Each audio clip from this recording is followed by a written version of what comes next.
Temperatures are dropping so low, some of us could see frost. We'll outline where and how chilly it will feel, town by town.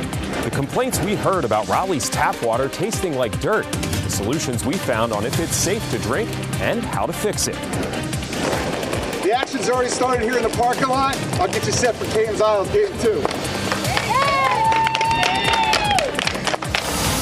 And before we get to the Canes, and let's talk about the weather that we have outside. Beautiful, but chilly, and it's just going to get colder. Meteorologist Kat Campbell joining us now with some breaking weather news that we've seen with the frost advisory in just the past few minutes. Just in, the past minute or two, the frost advisory has been expanded to include the entire viewing area. So everybody that's watching right now does have the potential for seeing some light frost tonight. Because of this, you will want to cover up your plants. We're talking temperatures falling into the 30s for most of us, 35 in Roxborough, 37 South Hill and Rocky Mount, 39 in Raleigh, 38 degrees in Durham. Because of the frost advisory, you will need to act on this. I'll have a closer look at how you can protect your plants. Walk you through that coming up. All right, Kat, thank you. And with that, why don't we talk about what's going on the ice tonight? The Carolina Hurricanes are about to hit the ice. Game 2, first round of the playoffs. They're playing the New York Islanders up 1-0. Puck drops in less than 30 minutes. There's your countdown, and the place is packed out. A sold-out PNC Arena tonight. Thank you for joining us. I'm Dan Haggerty. Fans, they were ready to go for Game 1. You know they'll show up for Game 2. It was a win on Saturday night. WRAL's Pat Welcher live for us now at PNC Arena as people are getting ready. It's the loudest arena in hockey, Pat. Oh, that's right, Dan. The secret is out about Raleigh. We got fans filing in behind me as we speak. Sellouts, playoffs, a way of life around here now. No longer is this team some lovable underdog. The Hurricanes are the favorite to win the whole thing, and their home ice is a big reason why. This place was absolutely rocking Game 1, and you can tell similar energy already here tonight. But some of that emotion worked against Carolina in Game 1. The New York Islanders were actually the better team for a lot of the start of that game, but Freddie Anderson, the equalizer in net, 34 saves. And this is a guy with an incredible story. He missed the playoffs 2 years ago due to injury. Injured to start last postseason, suffers a blood clot this year, so he is fully embracing this moment. I'm just grateful to be part of playoff hockey. I think we have a really special team, and everyone's gonna be part of it and do their job as best as possible. And like I said, it's really exciting to be back out here and battling with the guys. He's always been a great goalie. I think he hasn't been able to stay in there. So hopefully he can stay healthy, because if he plays like that, it's a huge thing. Obviously, goaltending is what it is in this league. You got to have it. Now, Freddie Anderson has not started back-to-back games since he returned to the ice on March 7th. He is starting tonight. Rod Brind'Amour asked if he had any level of concern. He said absolutely none. Dan? All right, I like the sounds of it. Let's keep the momentum going tonight. We'll keep checking in with you, Pat. Thank you live there for us at PNC Arena. So tonight, Garner police are investigating a possible crime after getting reports of a person with a gun near North Garner Middle School. Police focused most of this investigation here. This is at a home on Broughton Street. The middle school was put on what they call code yellow lockdown before the students were released for the day. One neighbor says that he saw officers patting people down at one point. Another neighbor tells WRAL he heard gunshots while working from home. And I heard 4 to 5 gunshots that I recognized because I've heard gunshots coming from that house before, so I was pretty certain of what they were. So I looked outside and didn't see anybody with a gun or anything, but I noticed that the inhabitants of the house were concerned. They'll start patting them down, they had them on the ground and all that. We are, of course, continuing to follow this story. Police do tell us that no one was hurt. A 13-year-old girl is dead after a shooting at a Raleigh apartment complex. Police were on that scene for more than 14 hours after this situation. The family of the middle school girl says it was a homicide. You see them in mourning there, just awful. Police are calling this a death investigation. All day long, dozens of people gathered outside that apartment complex, many crying, falling to the ground when that coroner arrived. So tragic. Right now, police have no one in custody. The Goldsboro Police Department is investigating 7 deaths in just 10 days. 2 of those people were found dead with gunshot wounds on Saturday. The other 5 are being investigated for connection to drugs. So far, those deaths are unexplained. The Goldsboro mayor shared a message with us today for anyone wanting answers. These processes are frustratingly slow sometimes. We have to allow the medical examiner's office to do their part in this. But ultimately, if you already have a strong gut feeling of what took your loved one away from you, start trying to be the solution for somebody else. Those are tough words. As these investigations continue into what caused the 5 unexplained deaths, the mayor says there are a number of resources within the county for those people who are battling substance abuse. For more information on those options, you can find them on our website, WRAL.com. City of Durham employees could get pay raises in July. That's if and only if City Council moves forward with the proposed adjustments in next year's budget. A compensation study found that city employees were making below market rate. The pay adjustment for police ranged from about 14% up to almost 23%. Right now within DPD, nearly 1 in 4 sworn positions is vacant. The Fraternal Order of Police spokesperson Larry Smith says better pay could keep officers here and keep the community safer. And those officers who work in Durham, I think, want to be Durham police officers. They like Durham, the training they've received. There's camaraderie there. They've been established in Durham. But when you see a significant pay difference, it's enticing. And it's not just police officers. Durham firefighters have also been pushing for higher pay for months. The pay adjustments reach almost 18% for firefighters. The city manager will present her proposed budget to the council on May 20th. We'll let you know what happens. City officials say the reason your Raleigh tap water might seem a little bit off, it might taste a little off or smell a bit strange, well, it's because of what's growing in Falls Lake. Increased algae blooms. That's what they say is to blame. Experts do say the tap water is safe to drink, but I'm sure you're wanting some more information, right? WRAL's Sean Gallagher explains how the city's addressing the problem. Roughly 80% of the water for the city of Raleigh comes from Falls Lake. But as beautiful as this scenic body of water looks, it holds a much dirtier secret underneath. The water here at Falls Lake hasn't been as refreshing as of late, tasting dirty or musty. So when you're pulling that tap at your house, it doesn't taste like what you'd expect. Oh yeah, the water tastes like dirt now. I think, well, maybe it's my taste buds or something. These folks knew something was different about their water. I wonder if there's mold in the pipes, because I smell mold whenever I turn the water on. Well, I just wonder why it's changed. Claude McMahon has been in Raleigh for more than 30 years, and this is the first time he's ever tasted water like this. I hope it's safe. It's safe, it's just not the taste that we strive for. At Raleigh Water, Ed Buchan says they have never had this happen with the water while he's been here for nearly 20 years. But warmer temperatures likely prompted change in the lake. So we do see them throughout the year, but typically it's going to be in the summer. And so this was a little bit of a surprise. And this is not a very likely period for these blooms to be occurring anywhere, in fact, in major drinking water reservoirs. As a professor of marine and environmental sciences at UNC Chapel Hill, Hans Pearl seconds the city's take that the water is safe. From a human health perspective, there's probably not much of a danger of slight taste and odor problem. Either way, yeah, I'm drinking bottled water. Claude's playing it safe. If you don't want to wait a couple of days for the water to get back to normal, the city suggests adding a lemon wedge to an open pitcher of water in your refrigerator, or if you have a home filtration device with carbon, that should do the trick as well. At Falls Lake, Sean Gallagher, WRAL News. Yeah, glad it's safe to bathe in, but who wants to drink smelly, dirty water, even with a lemon wedge? Raleigh Water does tell WRAL it is treating the water, but it could take some time to get everything back to normal. There are more than 2,700 miles of water pipes through our area, so flushing out musty water with treated water may take some time. New polling out today shows the presidential race in North Carolina here. It's getting tighter. The latest Meredith poll shows that Donald Trump and Joe Biden are right now in what they would determine as a statistical tie. But the governor's race appears to be opening up a bit. Among registered North Carolina voters, Democrat Josh Stein has 45% support. Republican Mark Robinson has 36%. 15% say that they haven't decided yet. Meredith College poll director David McLennan says that's a wider lead for Stein than what they were seeing 2 months ago.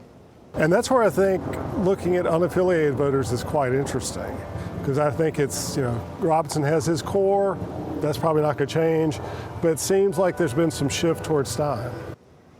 Looking just at affiliated voters, if we were to kind of hone in on that, in that poll, Stein had 43% support there compared to 27% from Mark Robinson. But 23% of those voters say they still haven't made up their minds. Unaffiliated voters are now the largest voting group in the state, outnumbering both registered Democrats and registered Republicans. Raleigh City Council is considering some significant changes to how city leaders are elected, and they want your opinions on this. These are big changes. They would be to add 3 more seats to City Council. That expands the number from 8 to 11. Move from the current 2-year terms, where everyone is elected all at once, to 4-year terms, where their election dates are actually staggered. And shift from a system where you vote once to one that requires a primary. You can learn all about these choices and weigh in on what you think. There's an open house on May 1st. Still ahead, a new warning about a scam that's made its way to North Carolina. We're going to explain what you should look out for and how to avoid it coming up. At an Earth Day celebration in Fuquay Arena, officials announced a new environmental literacy plan. Climate change reporter Liz McLaughlin tells us how nature-based learning can help students grade. Next.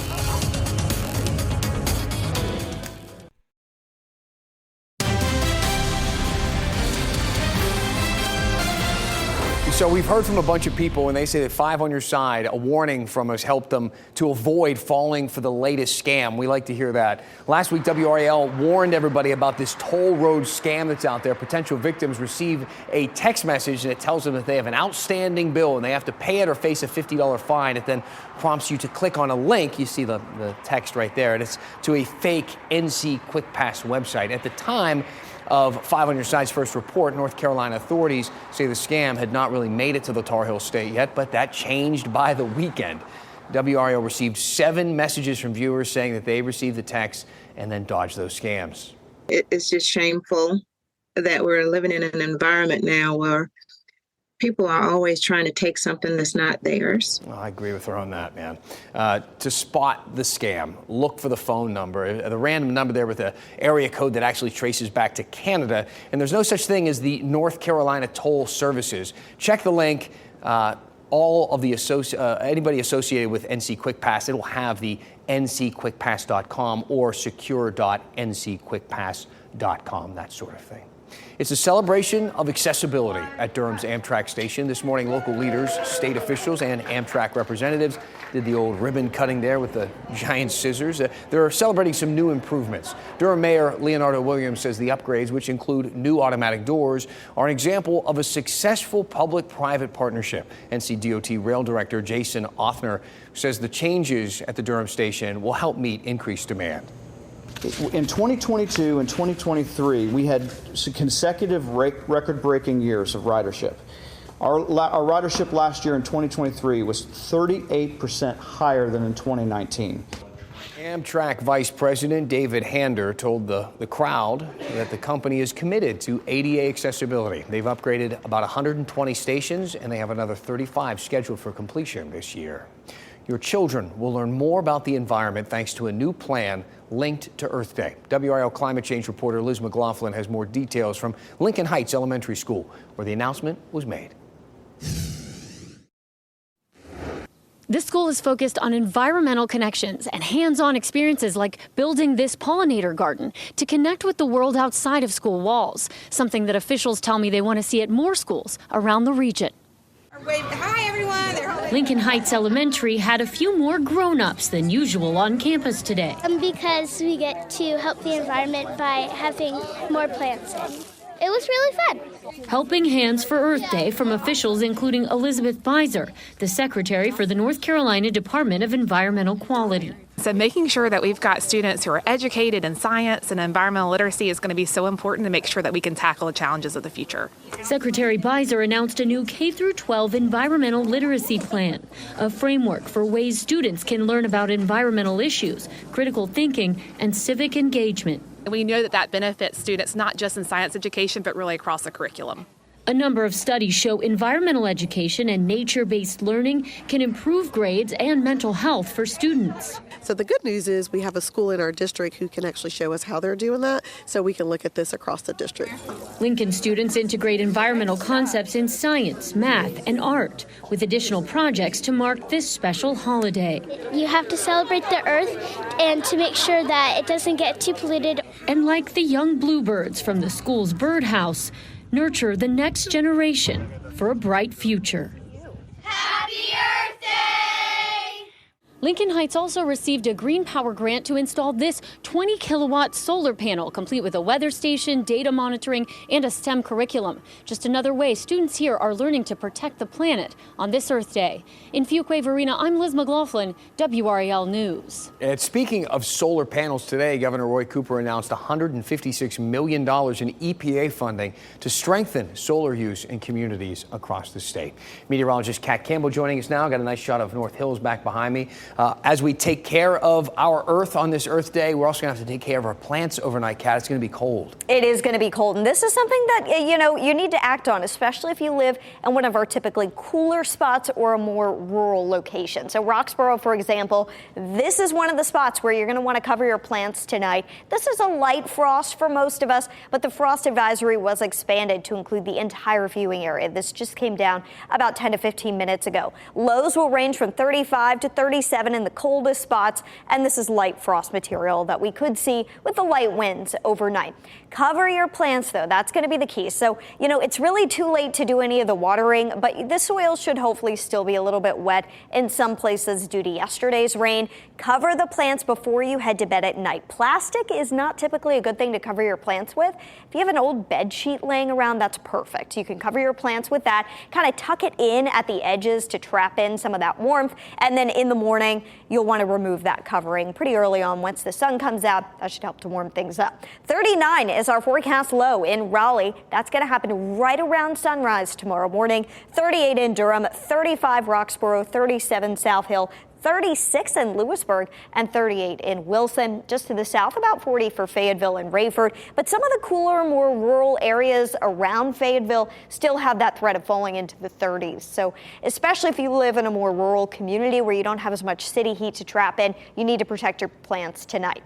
For temperature anomalies, we've had this big dip in the jet stream behind the cold front, and that's funneling in some of this cooler air from Canada thanks to our north wind that we have today.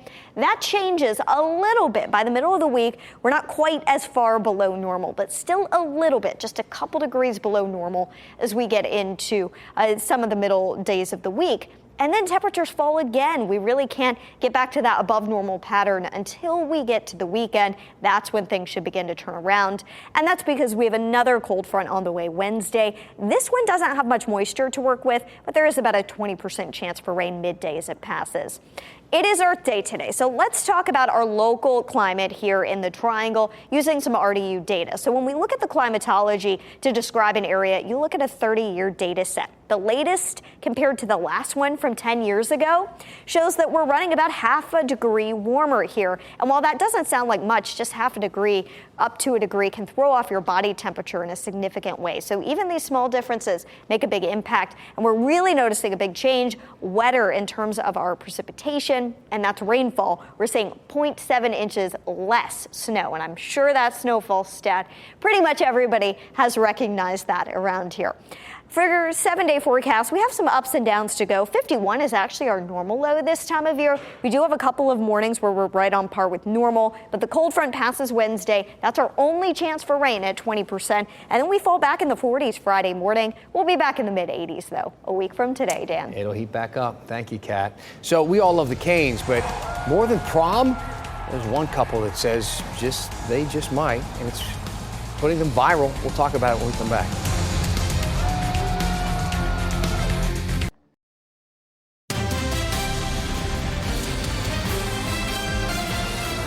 Taylor Swift is shattering records once again. Her latest double album, The Tortured Poets Department, it dropped Friday, and it's now the most streamed album on Spotify, Apple Music, Amazon Music, pretty much everywhere. The album was streamed, get this, 300 million times on Friday on Spotify alone. So just that one platform.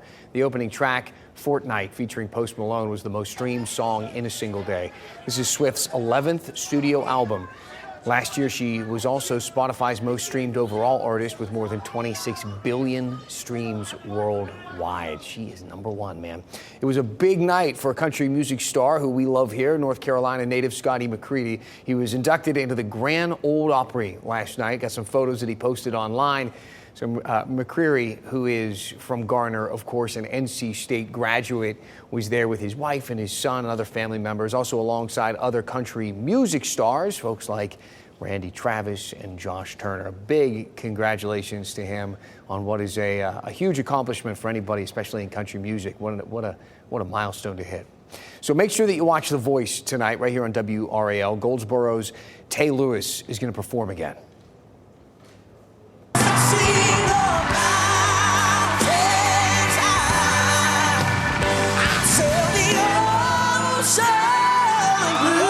That's a big voice. He's got a big voice on The Voice.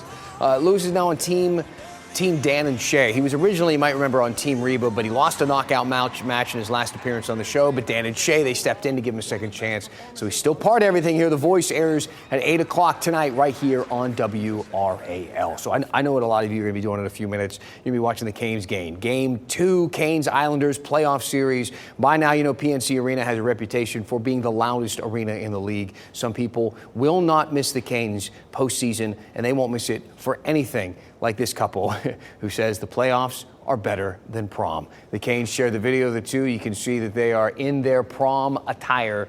Hey, you know what? You might as well get dressed up for the game nowadays anyway. I like the dress and the rental tux. Maybe he owns it. Who knows? Their post said that the playoffs are greater than anything, and it went a bit viral. People are really enjoying it. Let's take a live look outside here tonight. PNC Arena. Things are getting ready to get started. Cause chaos. That's the battle cry.